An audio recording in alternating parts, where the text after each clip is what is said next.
সন্ধ্যাবেলার জন্য কয়েকটা তেলপিঠা বানিয়ে নিলাম। প্রথমে ভেবেছিলাম যে হবে না, এই জন্য একটু উলিয়েছিলাম। হয়েছে মাশাআল্লাহ। মাত্র এই কয়েকটা বানিয়েছি, 7টা বানিয়েছিলাম।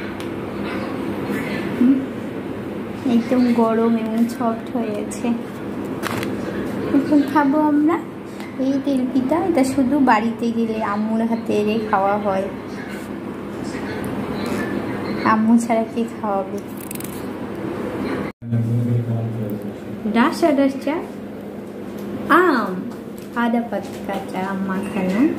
তেলপিঠা খাবো, তারপর এটা খাবো। সন্ধ্যাবেলার জন্য কয়েকটা তেলপিঠা বানিয়ে নিলাম।